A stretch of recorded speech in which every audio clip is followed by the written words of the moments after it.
gas issue or whatever. So I saw a temperament that shouldn't be anywhere near that. Kamala Harris shouldn't be anywhere near the nuclear football. I have no idea who's on top of the nuclear football because it can't be Joe Biden. I promise you that. And I've been assured, by the way, that what's really going on is that there's a team that is governing because Biden cannot, and that I should feel, if I knew who these people were, I would be pleased as punch because they're far better than Joe Biden. Can you imagine being told that as an American? We're not going to invoke the Constitution and rid ourselves of a president who's incompetent. We've instead installed a great team that you can't see, so don't worry.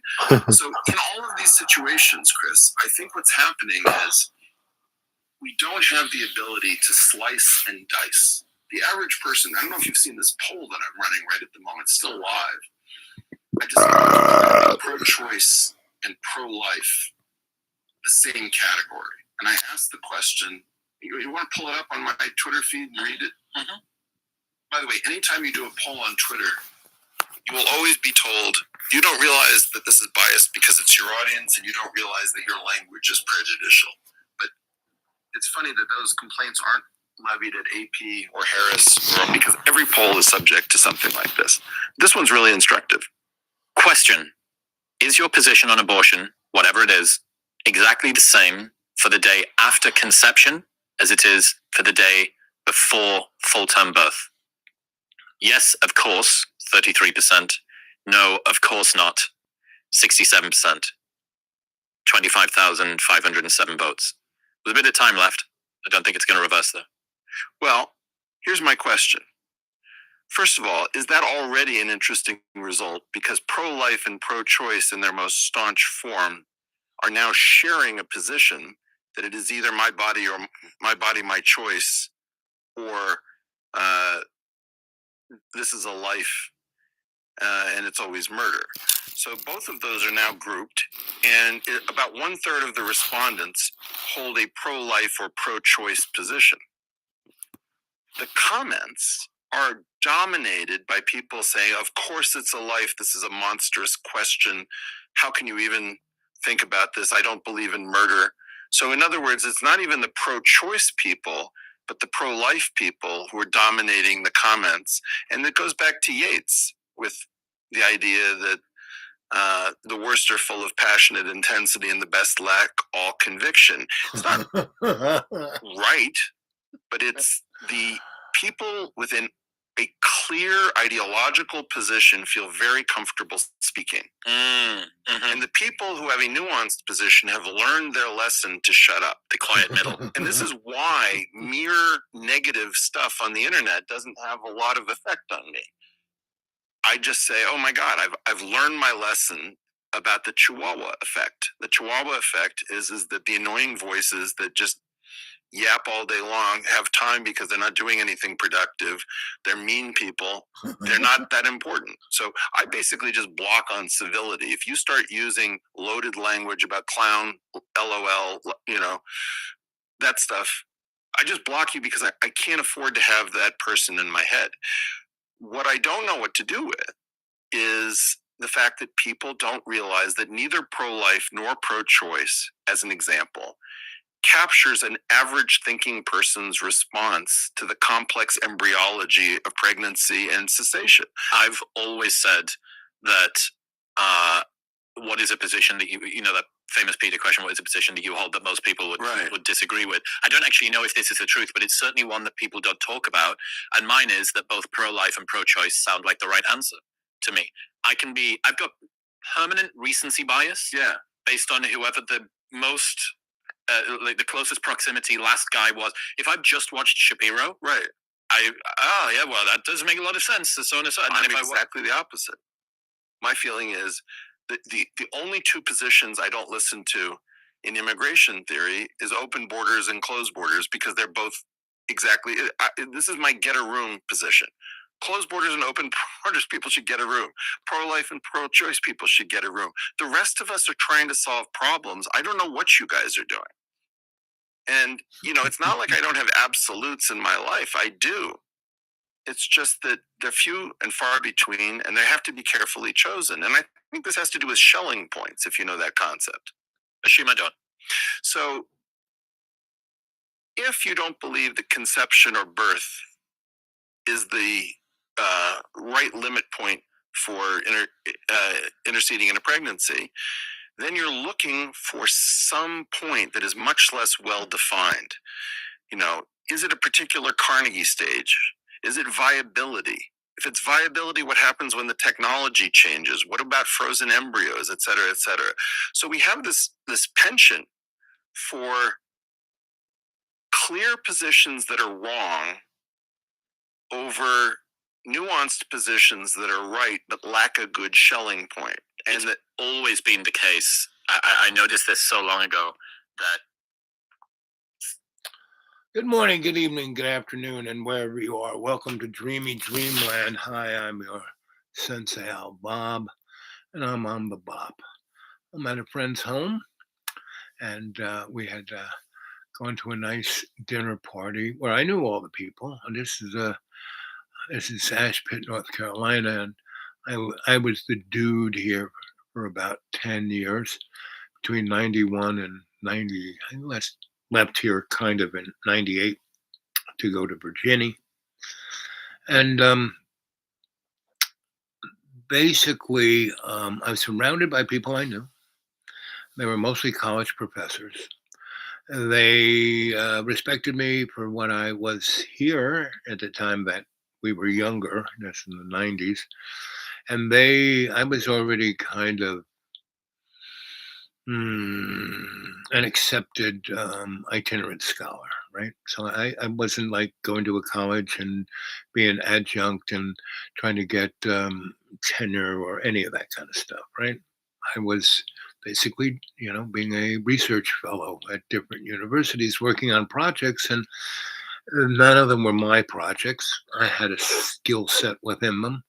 And I was hired and paid well, better than mostly anybody else. So I never had to pinch pennies, never had to, I could take people out to dinner.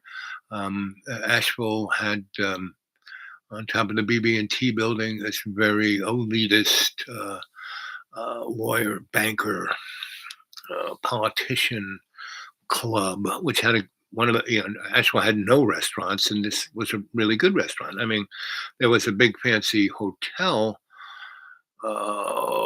It's now called the something or other. It's been bought up by some consortium, but it had been around like since the turn of the century, since the Biltmores, and its name will pop into my mind. But anyway, there's really only 3 places to eat in all of Asheville at that time. 4. One, a place, it was a Greek diner called the Three Brothers. And it was like the epitome of a diner that you go anywhere in America, especially on like Route 22 or 17 or 66. And you stop at a diner and there'll be all the diner food. And then there'll be a little section where it says Greek food, moussaka, spinach pie. And that's because in the 50s and 60s, most of the people were Greek, right? So that there were 4. This very fancy hotel, this private club for the elite power, and the 2 Greek diners, right? And I was basically, a respected and appreciated clientele of all 3. And when I went to the BB&T club, it was a club, so you didn't really pay. I mean, so I was, not like, but I knew all the right people and they would take me to lunch there. And that's how I got to go there. And then after a while, I had my own little table over in the corner where the 2 windows came and you had the best of view, and I'd sit there and write stuff. And they found that charming. And I never, bent the thing. And I always left a nice tip for the people. And you weren't supposed to tip the service people because rich elite people don't like to tip, right? So I'd always leave almost the cost of whatever my lunch would have been. But, some rich guy was paying for me, right? I was like on this list, right? So I would go to that place. And people in all of these places, fancy hotel, the name fleeted by like that. They especially that place. People loved, one of the other reasons they allowed me there, people would come and ask me questions and try to trip me up, right? And basically, they were in the 1990s version of a troll, right? And I always dealt with them with civility, right? And charm. And basically, and cell phones weren't invested, now today, how I deal with that. So at this dinner party I was at, right? So everyone's like, oh, Trump is terrible, blah, blah, blah, blah, blah, and Kamala's going to save us. And I said, you guys don't even know who Kamala is. And I said, her father was basically a Marxist economist. And was she not a communist? And I said, no, no, that's not what I said. And her father was a scholar. He was an economist. He wasn't an adjunct or you know, a tenured professor. I mean, he was a well respected, published, and his views may have been, people could argue against them, but they never called him anything but what he was, right? And so he was well respected. And so Kamala is not what her father was, that's for sure, because Kamala has, you have to look at her pedigree and what she did in San Francisco. She was part of that ilk of Dianne Feinstein, Madame Popowski, that whole crew that got power from the assassination of Moscone and Harvey Milk, right? Because those two guys created a new political force in California politics, and it was civility. Because all of the others, they had this Republican Party and Democratic Party, and they were basic two wings of the same bird, and they represented a transnational political motif of what is known as the globalist agenda. And people don't even know what that is anymore, because the people who developed it were the architects of. They're all dead. FDR. FDR said, nothing in American politics is not scripted. There is nothing organic about the news that the American people receive, no matter what media is used or what publisher or owner is. It's all coming from the same trumpet, right? And he said, someone said, oh, FDR, it's so great, you saved democracy. And FDR said, no, I saved American plutocratic capitalist fascism. And, after the war, right? And he had a guy who ran with him as his vice president twice. And he was young and vital and really amazing guy. And if he had become a president, as he expected to be because of what he did, he basically was the vital voice of FDR. FDR was totally sick the whole thing. He had polio. He couldn't get around. And so this guy would go out and be the physical representation.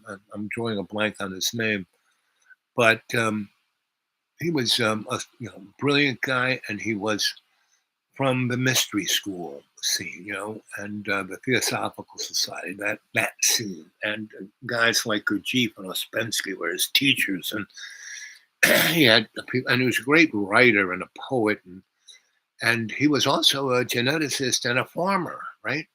And so FDR needed a guy like a farmer as his running mate, and really handsome and brilliant, and could really talk on his feet and represent the problems. I mean, he could go in front of a crowd of 10,000, off the back of a train, and his voice would carry out to everybody, and everyone could feel that he was representing them. Man, when you listen to Cammy talk, you don't feel anything. He's a piece of cardboard, right? Donald, on the other hand, is that poor boy. He is so twisted in. I mean, he's a guy that lives in many dimensions. He's anybody who has to prove that he's like exceptionally brilliant, and no, not to say he's dumb. He's not, you know, and not to say that, but people don't understand his shtick. He garnered power. He didn't become a billionaire. He made money and power by losing other people's money and not his, and he would get his Vic off the side of that, right? And he wasn't doing that. He had his teacher was what was that guy's name? Really piece of work, a lawyer who was the architect of the Red Scare, right? And so none of these people have what is known as civility or compassion, right? And that is what's most needed right now, because no matter who, I mean, this is the most, I mean, just think back. I mean, I'm an old guy, right? I remember the Red Scare, I remember the 1950s. And I remember the Korean War. And I remember how Harry Truman, there's a picture of him saying Dewey won, because Dewey did win. But the Electoral College put Truman in because he kept doing what this transnational globalist agenda was doing, And all I had to do is look at the National Security Act of 1947, when they made the U.S. Air Force a different branch. We had the Navy, the Marines, the Army. And, they had because it used to be the Army Air Corps. They made it separate because it was going to have a different job, right? The Army is to be there as the muscle, right? To put boots on the ground wherever we need them. And we have put boots on the ground all over this planet, to the point from 1776 to now, we have lost 70 million American soldiers. 70 million. That's how many boots on the ground we've had in war zones. And, half of those people, why are all those people who are American buried in Europe?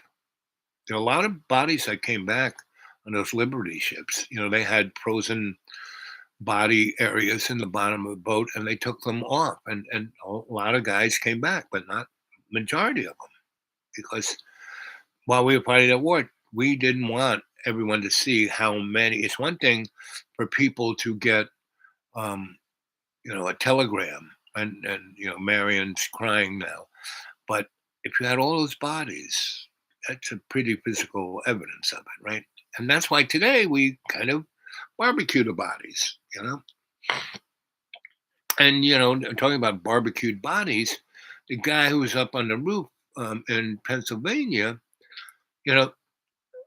if there are a lot of pictures of it, but there's been no investigation whatsoever, because the guy's dead. So he's not charged with anything. So it's like we forgot about it already, right? Just like Oswald had to go away, because then we didn't have a hearing, and, so no one's talking about any of it. And the fact that they have, oh, look, there's that guy going into the woods. And oh, look, he was running down the road towards and oh, then he drove away in a car. And then he's up on the roof, meaning there were more than one, they're called doppelgangers, right? And so, and, the Secret Service, within 8 seconds of the first firing, they blew his head off, meaning you couldn't identify this guy. He did not have a face, right? He just had, his neck and his ears and the little back of his head, right? Just like FDR, he was supposed to have died of a brain tumor, but no, he was missing the top of his head. I mean, he either ate a gun or somebody took him out, because he was on his way out, and they forced him because he wanted this handsome guy who had been his vice president for 2 terms, who had been there for every, he knew everything what was going on. He was there at Yalta. He was there when all of those deals were made. And he was there with the promise of putting together the United Nations. And he was coming from this mystery school point of view that we need to have a more honorable, gracious, um, community, right? And when people are going on about how the United States is going to have civil war, well, first of all, the Americans are basically been addicted to convenience and belief. And the first thing that goes out the window in any kind of war is the belief in whatever ideology you're tapped into, because you see physically right there all these bodies being blown up. It's a big problem with that. And so the other thing about Americans is that the people who talk about going into civil war, they don't even know how to shoot a gun, and they don't know anything about strategy or right, none of the above, right? And so the third reason why we're not going to have a civil war is that the basic American male citizen or person is too lazy. They just want to sit in their mother's basement and play video games. That's the level of their involvement in any kind of warfare, So these are all, and there's plenty of other things that do it. And that's why we have all this gun violence, because the folks who are being driven nuts by all of this outside chatter, or basically trolling, is driven to do stupid stuff like go into a Walmart and start killing people, because that they just want to die, and so the only way they're not brave enough to blow their own brains out, so they put themselves in a situation where someone's going to take them out, right? And if they're not, they end up having really bad photographs taken of them when they're getting booked.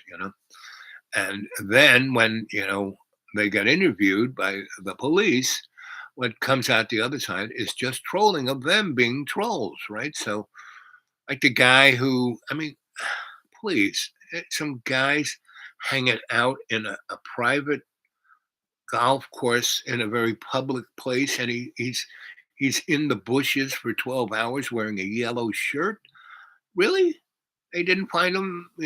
It's like, so all of that little rant that I just went down with in the last, let's say, 11 minutes, is to state that this is the weirdest position that, you know, we have ever experienced, you know, you know, from me, old guy, to the Gen Xers and everybody else, right? The boomers. And I was the last of the boomers, meaning not the last. I was the middle to the last. Cami is one of the last boomers. Me, I'm 1950-ish. So that's a little further this way of the boomer cutoff point. So I'm not quite the middle of the boomers, but I'm a boomer, and so I've seen a lot of stuff. And of all my skill sets, the one that I have used to the best of my ability um, is my ability to listen and to critique. Not to. I don't criticize. I critique. And what is a critique? Let's ask Google. Do, do, do. What is critique? What is critique?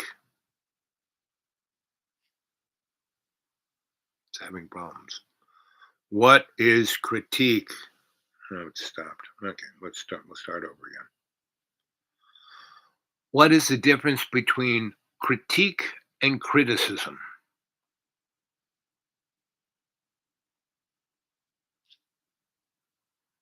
What is the difference between critique and criticism? Why isn't this working?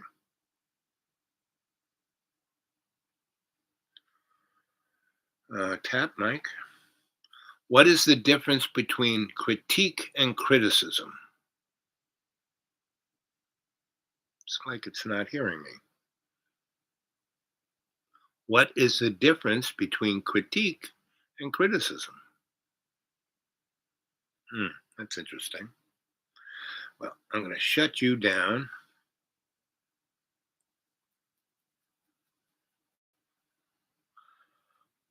and bring him back. See if he works. Do, do, do.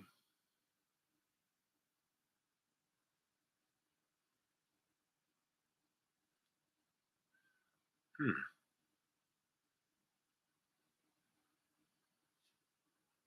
Okay, we'll see.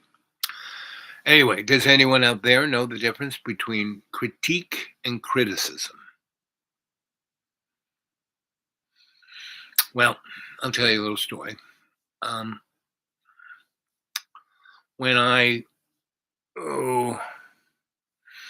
was in my early 20s, when I was 19, 20, I was in North Carolina hanging out with my buddies in Duke and UNC, and had a really good friend I went to prep school who was in High Point, North Carolina.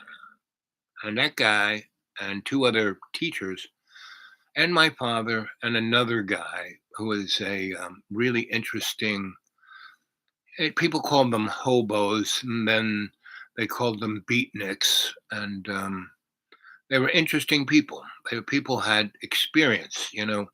Um, we in this world now view your level of gravitas by your curriculum vitae of where you matriculated, right? What degrees, what university you went to, blah, blah, blah, right? The Greeks, that word matriculation, right? It was called experience, right?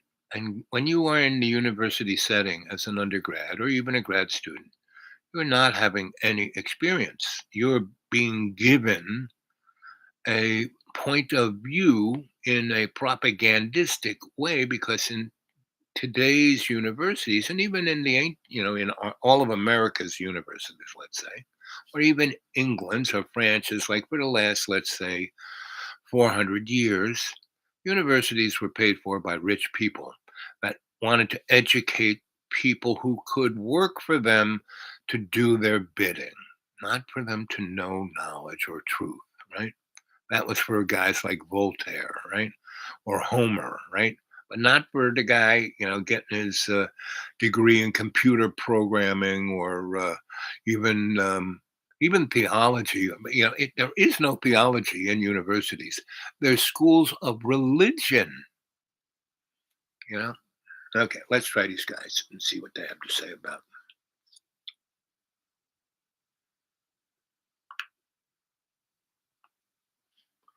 What is the difference between critique and criticism?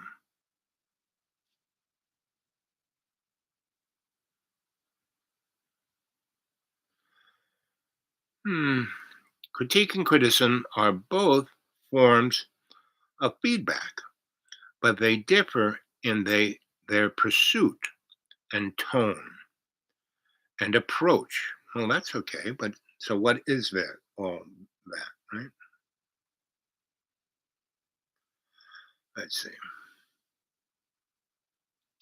Purpose. Criticism is often used to tear asunder someone or something to pieces, while critique is used to help someone to improve the ability to make others understand their point of view. Very good. I like that. Tone. Criticism can be spoken in vile ways, um, sarcastic and cruel tones, right? while critique is usually kind, honest, objective. What else does it say? How to speak your mind. Critique and criticism. What's the difference? Okay, let's see what they say.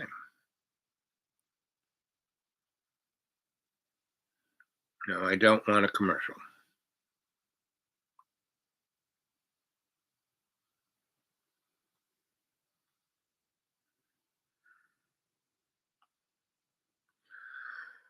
Well, it won't give me the answer unless I buy something on Amazon. So if you don't think this little device is a device of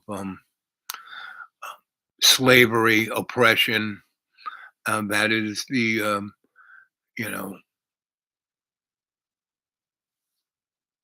whatchamacallit, the miniaturization of the keyhole spy satellite. That's what this is. This is observational economy, right?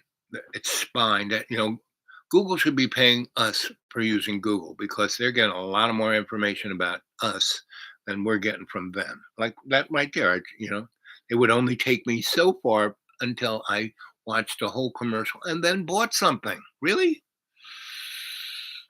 So that's the world we're coming to. And, Cami is 100% for that, right? Where Donald, he is trying to tear things down. And so I was at this dinner party, right? And I basically said, so they're all going, I said, you guys don't even know Donald Trump. You don't even know what he is. You don't know what his motivations are. You don't know this history. You don't know where he's coming from. And, he, his whole way of, I'm in the flow, right? And so he is in the flow, right? This guy is beyond stream of consciousness, and he's really old to the point where he's has you know, issues with senility, and but he has these flashes of insight, and so he throws them out there. Now I can relate with this guy, but I've been trained by some very astute and disciplined individuals. So there are a lot of things you can do to sweep the cobwebs out of your head, right? And so one of them is when you deal. So at this dinner party, I was discussing that, hey guys, you have to look at the whole picture. You have to realize that what's going on now is like almost 400 years ago, before America was created. But when you know the Europeans were going out and being libertines with other people's lands and properties and their beliefs. They just went in and destroyed everyone in Africa and India and Asia and the United and North America and South America, just for profit, not for anything, not for bringing them Jesus or enlightenment. No, for profit, right? And so that's a continuation of what's going on. I mean, why did we attack? Why did we first have the the Arab Spring, right? Well, that was to destroy the remnants of what was that culture, and it first started with us it didn't first start, but um, in the 1880s, um, basically the theory of the Zionist state in Palestine was put forth by Christians, uh, the guys who wanted end times to come sooner. It's a word that starts with M. And if there were more of you here, being part of the chat, you would fill in the spaces. There's a lot of the cadre that are good at that, right? That jump in and fill in the space. And that's what, a good griot does. A griot tells a story that pulls the thread on everyone who's listening to become involved in what's being critiqued here. And that's what the griot does by telling a story, you know, because first and foremost, a griot is a sensei, a teacher. Sensei is a Japanese word for teacher. Rabbi was the Hebrew word for teacher, not priest. They had priests. The rabbis didn't do the ceremonies. The rabbis pulled the string on telling the story, right? So anyway, I'm at this dinner party and I'm trying to do all of this with this 12 or so people there, and I have to say, my friend who cooked, that boy can cook, total beyond vegetarian vegan meal. Um, he made he grew his own corn. He dried the kernels out. He created his own maize to make tortillas that he stuffed with beans he made and seasonings, and made this amazing vegetarian sauce, and had um, beets he grew that tasted like brisket, and broccoli that was just amazingly yummy. And the sauce was woo, and yummy. So we're having this amazing dinner, and and everyone's all upset about this is the most important election. And they turned to me and said, "Well, who are you voting for?" And I said, "No one." And, how can you do that? I said, "No, guys. Do any of you know about George Carlin? Now these guys are just a little, they're in their 60s, right? So they should know George Carlin kept being a force of culture in the United States and the world, United States and the world, um, you know, until he died in the mid O's, right? Late O's. I think he lived to be, and I think, let's see.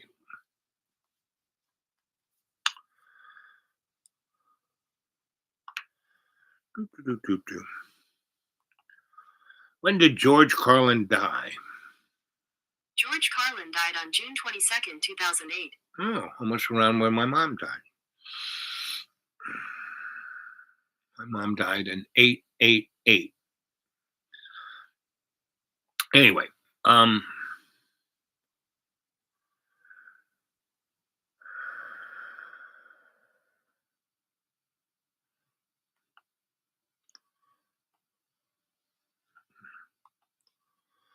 George Carlin HBO series about American democracy.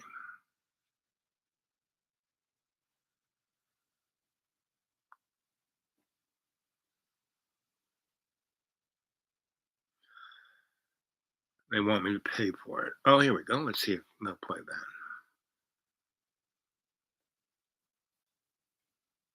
American Dream. Well, anyway, basically, George Carlin said that, America was a joke. It was, a private club for white rich men.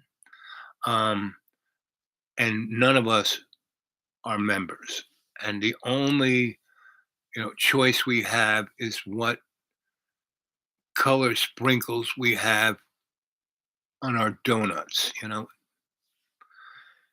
Anyway, so I was going on about how voting, it doesn't matter whether Donald Trump or Cami or anybody else gets in. It's, let's try this one. And so I said to them, so did you know that, our president, Biden, signed, re-upped the Patriot Act? President Biden just recently signed the Patriot Act once again.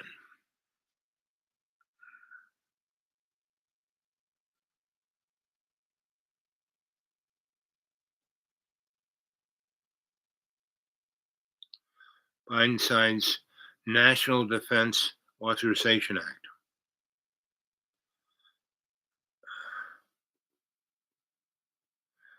Biden signs legalization authorization of key components of the Patriot Act.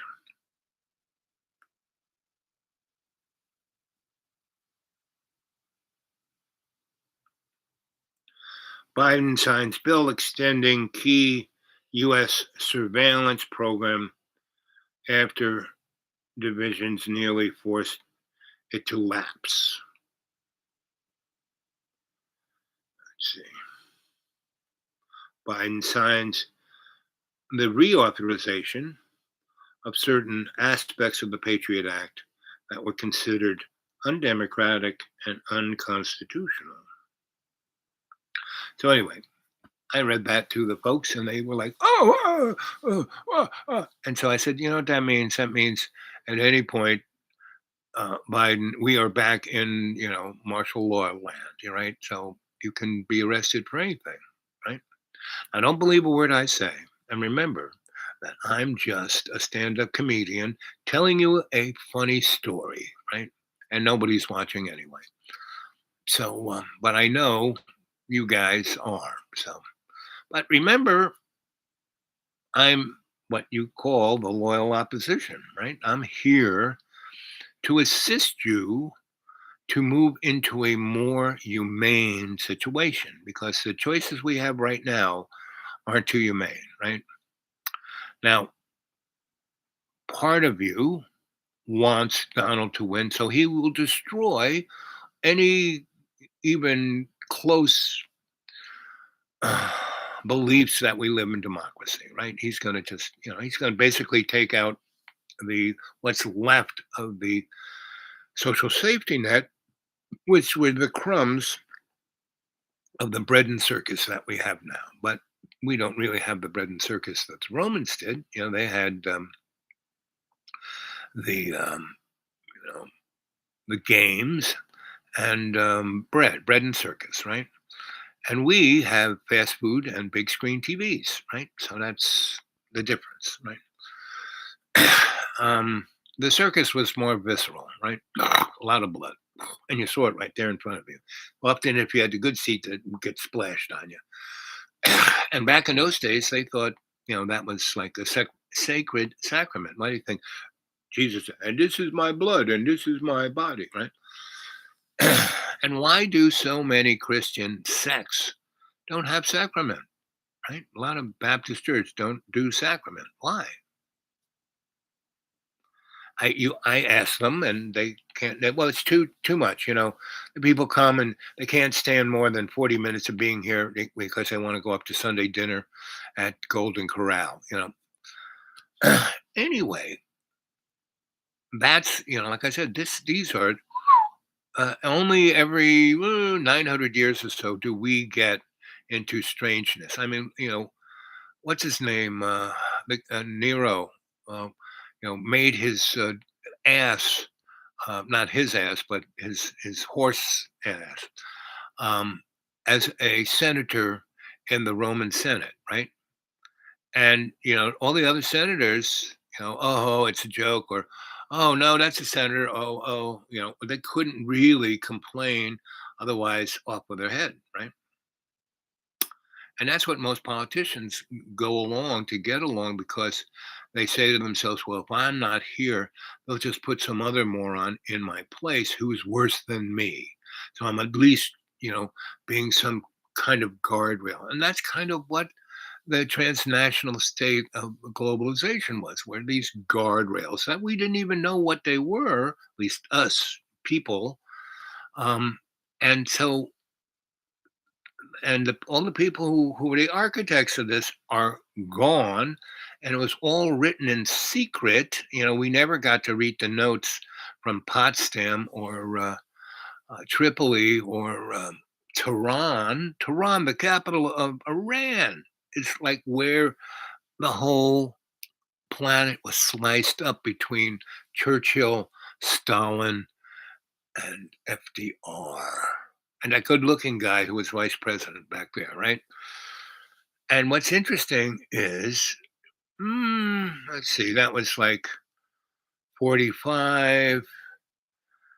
And Churchill gives a speech at a college in Ohio in 40, just after the, you know, 47 um, rejiggering of everything that's American, that, it basically shot into because of all the technology, the Manhattan Project, right?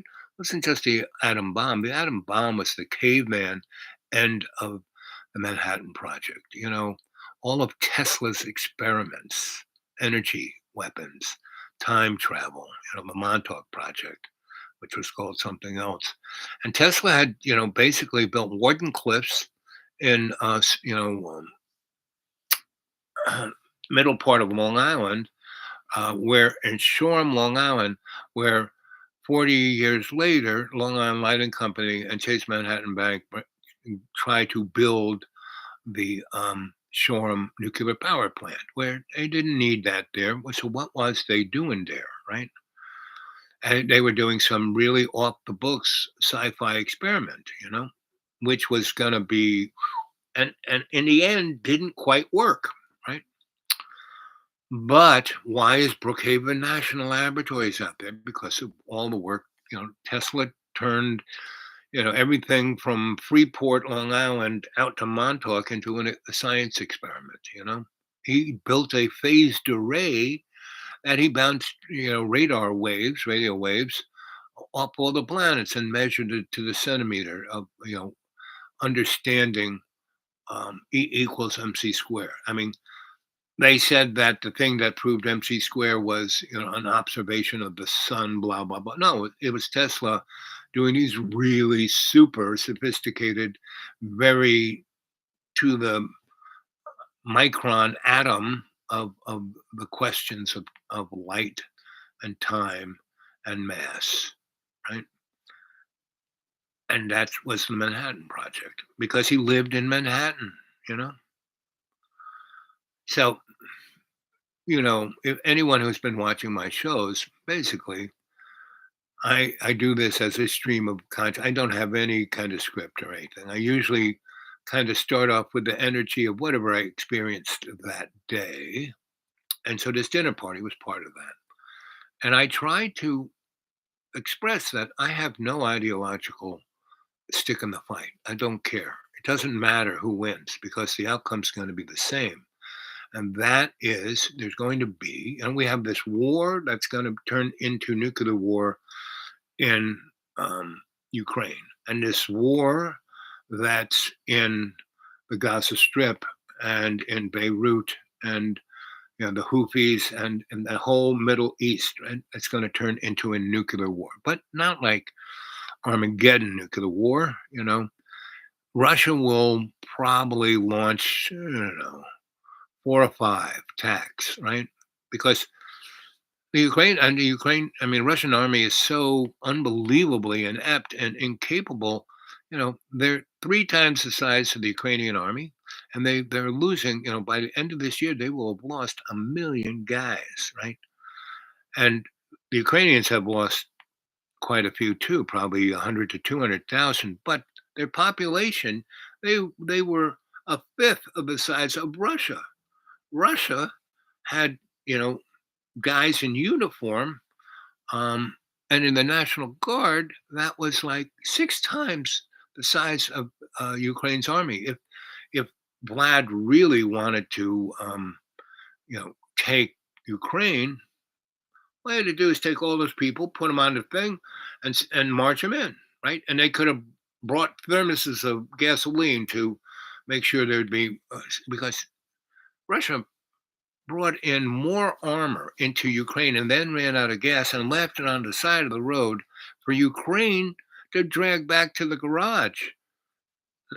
All those armored vehicles that Russia left there was twice the amount of tanks, motorized mortars, and armored personnel carriers than Ukraine had. I mean, they got the biggest Christmas gift by tripling their mechanized army, right? So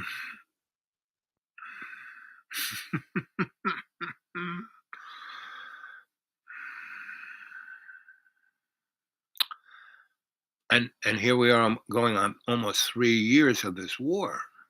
And yes, Ukraine has taken on the chin, but they are really winning the war. And the United States and their allies are basically tying their hands behind their back because they let them use the weapons that they were given. They could stop this war in less than a month, right? And Putin would be gone, and the Russian people would be freed, and those people, if ever allowed to be just when they had little bits of freedom, they did amazing things. And so the Russian people are great people, and they're being pushed into the ditch once again, right? So it's going to be interesting. So so that's just Europe, right? So I'm seeing maybe a nuke in Poland, maybe one in Brussels where NATO is. But if they did that, if Russia did that, that would be it. NATO would just, they have NATO. Russia has been so um, damaged, weakened, crippled by this war, right? Where Ukraine has only been made stronger. And this excuse of a war by Vlad was that he had this existential fear of Ukraine, becoming NATO. Well, why didn't he have the existential when Poland, Latvia, Lithuania, Estonia, all right on their border, became NATO? Why not, right? And all you had to do is read the NATO bylaws that basically state no country can join NATO if they're in a armed conflict with another country on their border. And that's what they were in, since 2014, right? And that's why they had that whatever agreement they had, which just made it worse, right? So that's Europe, right? And then, it's right on the edge. I mean, Hezbollah has a military force that is a sharpened spear, right? And if they did a Ukraine drive into the north and just kept going, they would be, to the sea in weeks because the IDF has been very weakened by 10 months of war. And there, Israel almost has civil war going on. And Israel also is, America's having to give them $1 billion of cash every month because they're bankrupt, because their whole industry, their GDP is dead because all of the people who had some money, who were the movers and shakers, who were the young people who were the developers of great new ideas, have left. And anybody who can get out of Israel is getting out of Israel, by thousands of people a week, right? The guys who have money and have dual citizenship. Half the people in Israel have dual citizenships. And so it's no longer like their version of Florida, right? And no longer can they ignore what Israel has done since 1880 something, and not Israel. It's not Israel. See, Israel was never a state. It was a relationship between love's co-creation and the Hebrew tribes. That's what it was. It wasn't a nation state. What made Israel a nation state was the United Nations, right? In 1948 or whenever that was. And it was supposed to be, first of all, it's supposed to have been a dual, Palestine and Palestinians, in which there were about 3 million people there, were supposed to, have a non-religious state. But that never happened. And then it was supposed to be split, and Israel would get 60%, and the Palestinians would get 40%, right? And the Palestinians, well, there's only 200,000 of them, and there's 3 million of us. Why should we give us the 60%, let them have 40%? And Israel said, no, we agree to that. And because they knew once they got the UN to say they were a nation state, then they'd have a border, then they could have a war, and then they could take it all. And there are many scholars who go on about that, many Jewish scholars, many Hebrew scholars, right? Not just Arabs go on about this, right? So go listen to a great radio. It's called alternativeradio.org.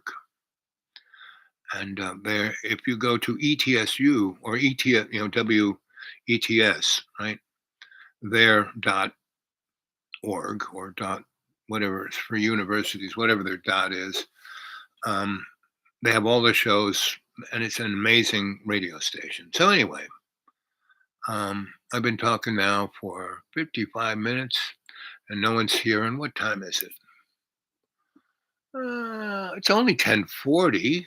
You guys are acting like it's 3 in the morning or something. Would have been nice if I had touched on many things, and it would have been nice to have some kind of critique, you know. So I guess I'm gonna go. But the bottom line was, so I was very good at, I had 12 against, all these liberal people who wanted Cam. She's going to be a great president. She's a woman. She's Indian. She's like a superhero. She fits every, right.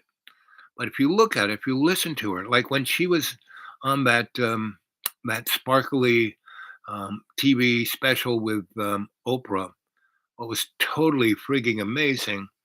And I can't believe they didn't realize this, but Oprah so just, Cammie was here and Oprah was way up here, meaning she overshined him on every level, believability. I mean, if you wanted to have a character actor, you should have had Oprah as president, right? She would do a great job, right? And that's why, what's his name got to be president, because he's a good actor. Pretty much every president has to be an actor because it's all scripted.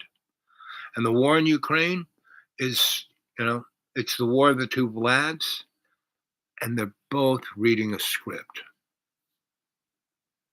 And the war in the Gaza Strip, Hamas was created by the IDF and Mossad in 84 or 86. They needed a loyal opposition. And there's no way that the IDF can kill everyone in the Strip unless they nuke everybody, right? They have neutron bombs, so they could do that and then move in the next day, right? And this is definitely a hostile takeover. And again, it's not the Jewish people. It's not the Hebrew nation. It's this alien entity that started out as a Khazarian mob on the Silk Road. And, they were like,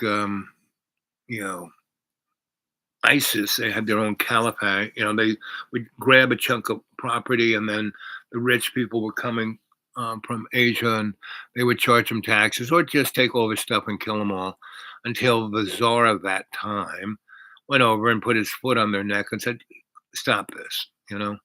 First of all, you're not a separate entity unto yourself, right? You're not a country. You're not anything. And you call yourself Christian, you call yourself Muslim, you call yourself Jewish. What are you? Pick one, be it, and then, go to some country and be it, right? But stop doing this. And so they did, And they took all of their bling that they had, and they went west into Central Europe, into Italy, and France and Germany and all these guys were fighting each other, and they had all this bling, and that's where Mr. Rothschild started out, or guys before him, right? And that's where they got the noon de plume of Jews. They weren't Jews until they were either the Hebrew tribes or the Israelites. They were never the Jews. They got the Jew term from being because they had all this bling. And so when the king said, "So what are you?" And somebody said, "Oh, look, they're jewelers." So don't believe a word I say. Check this out for yourself. Just Google. Google is pretty good. I mean, sometimes like they will not want to answer, and so they'll pretend they can't hear you. But most times they will give you enough information to start going down the rabbit hole. And again, don't believe any ideology. Period. Any religion, any ideology, any of the we are one people. We are human. We're not white humans. We're not black humans. We are humans. We belong to all our relations. That means a connection to all the flora and fauna on this planet. And when we see everybody else as the other and we're exceptional, it's the end. You go all the way back, like that Thucydides. He's the father of modern history. He talks about the war, when the Greek states went to war in the islands of Italy, and they no longer were that high-minded people. They wanted to win at any cost. And so they lost themselves in killing and blood and just horrificness. And that was the end of Greece as a great philosophic and nation state, because they were true democracy. Because yes, we're a state, we're city states. All these cities, it's like this. It's like the first United States, right? And why they were so powerful is that they could work together. And what makes America powerful is that even through all the oppression and racism and sexism and everything, Americans, when it comes to it, we can work together. We can come together, not only in war or conflict, but to have amazing accomplishments, right? So that's where I'm leaving you, with the idea of critique and criticism and the whole concept of brotherhood. I mean, if we want to fix all these problems, the environmental problems, all that rest, it's not going to be through legislation. It's through being, so I gave up all of my wealth. I gave it away. I spent it all and didn't make any more. And I, kept one place, the deep green, and it's, it protects me. It really is beautiful, and it's a very humble and beautiful place. And I didn't build a big house. I didn't do any. I had a lot of money to do all that. I had a good 20 years of having a cash flow that I could have built anything there, but I didn't. I built a very humble little place, and I spent all my time basically working with the land, turning it into something beautiful and natural that could grow naturally. So I don't even have to mow my lawn. And I have all these herbs, edibles. I don't even have. I mean, I have a garden, but I stopped doing it because everything was growing on its own, right? And I got, you know, a little. But I made it so I had to walk up one hill and up another hill to, have my deck and I have my man cave, and I'm constantly walking between the two, which is the exercise I need, right? And I stand most of the day just puddling, oh, the water doesn't work. I have to go over there, and I have three sources, and either one works or the other one. And so I'm never going to be without water. Even if the electricity goes off, I'm going to have water, right? And there's always something broke that needs to be fixed, and I did it that way, so I would have to move my body, and as long as I move my body, I'm going to stay alive, right? So, and I have enough things. Even if the supermarkets go down, there is no more supply chain.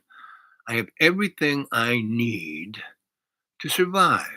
burdock is great, to cook, and I have a solar oven. I can cook without electricity or gas. But I have electricity and I have gas, and I have solar cells for my 12-volt stuff, and my to charge up things like tools and stuff, and because I also have a 24-volt side to the system, and I could have a 40-volt side to the system if I wanted to, but I have 12 and 24. That's good enough. So I have a place to survive. It protects me. It loves me. Um, and I am all my relations. I mean, I am interconnected with the flora and fauna of all that place, right? And so every kind of creature is living there. I got this feral, I don't know, it's big cat. It's not like a house cat. It's cougar or whatever the stuff they have there. And I actually have a black panther that comes and visits every so often. Haven't seen him this summer.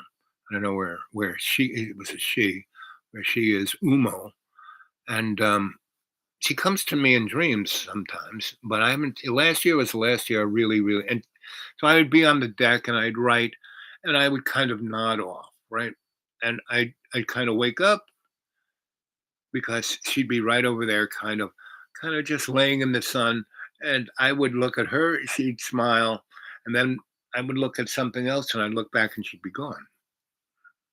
So it's a pretty slinky cat, but it's a deck. She could just jump off the edge, and it would only take her, you know, 3 seconds to do that from where she normally sits. She sits right on the deck, and then I have like the railing, and the railing is a place where everyone can sit. I can sit. I built this thing back in the day when I had my mystery school, and I would have 10 to 20 students at a time. And so that was like a classroom where they could all sit, and I could be in my wheelchair and roll around and talk about stuff, right? And we would critique. We never criticized. We critiqued our ideas, and I would try. I would give them ideas, and they would write them down, and I had all these like little healing temples, basically clearing in the woods with a tarp and a hammock, right? And also I had other ones over here that were in the woods, cleared out, grass, and a fire pit, and people would camp around that.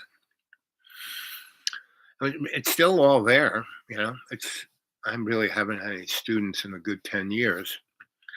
Um, 2014 is kind of when that ended. I died, right? And it took me a good, 7 years to.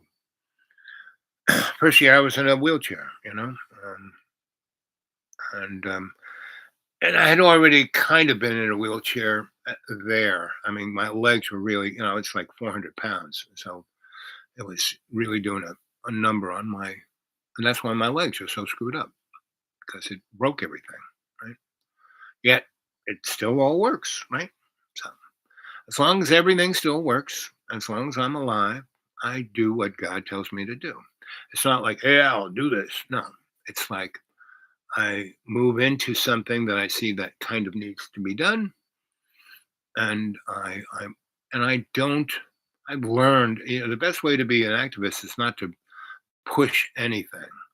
It's to assist people to find their way to do their best. Right? So that's what I do. Okay, so I'm gonna say goodnight. I hope you're doing well. I love you all. See you tomorrow.